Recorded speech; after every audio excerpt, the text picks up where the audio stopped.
من قرية صغيرة اسمها شبراويش، مركز آجا بمحافظة الدهلية، خرج طفل اسمه حمزة.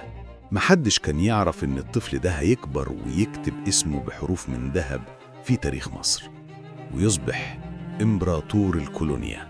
تخيلوا معايا شاب بسيط يبدأ من لا شيء، من دكان صغير في الحسين لحد ما يملى بيوت المصريين برائحة الليمون والانتعاش. ده مش فيلم، دي الحقيقة، واسمها كولونيا 3 خمسات. حمزة اتولد وسط حياة ريفية بسيطة، لا ثروة ولا نفوذ، لكنه كان مؤمن بنفسه وبإن مصر تستحق يكون ليها صناعة عطور زي أوروبا. وفعلاً بدأ مشروعه الصغير من محل متواضع يبيع فيه العطور والكولونيا. وكان بنفسه بينزل يشتري الليمون اللي بيستخدمه، واللي أغرب من كده إنه زرع جنينة ليمون في بيته، لدرجة إن الملك فاروق نفسه اختارها كأجمل جنينة في مصر. تخيلوا الطموح وصل لفين؟ بس هنا لازم نسأل، ليه اسمها كولونيا؟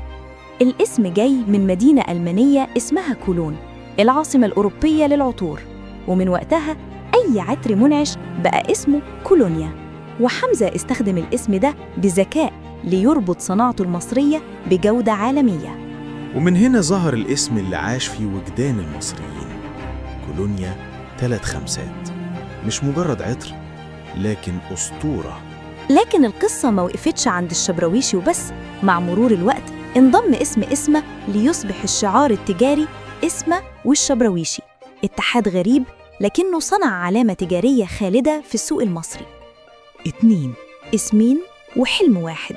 الحلم إن العطر المصري يبقى في كل بيت، من أفراح القرى لقصور قاهرة. وفعلاً مفيش بيت مصري ما يعرفش اسمه والشبراويشي.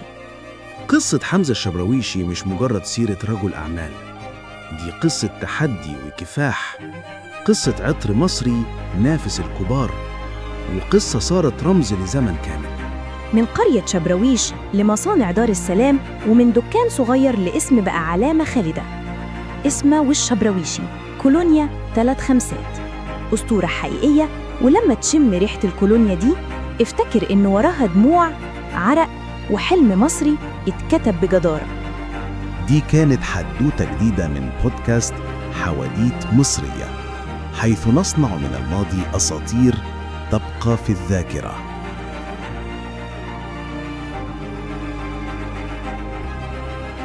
اكتشف أسرار مصر من قلب التاريخ إلى أعظم الأبطال. استمع لحكايات لم تروى من قبل عن شخصيات غيرت مصير أمة، من الفراعنة إلى الثوار، ومن العباقرة إلى المتمردين. كل حلقة من بودكاست حواديت مصرية كنز من الدهشة والإلهام والتشويق. لا تفوت الحلقات السابقة ولا تدع القادمة تفوتك. تابعنا الآن وعيش التاريخ وكأنك كنت هناك. متاح على يوتيوب وكل منصات البودكاست.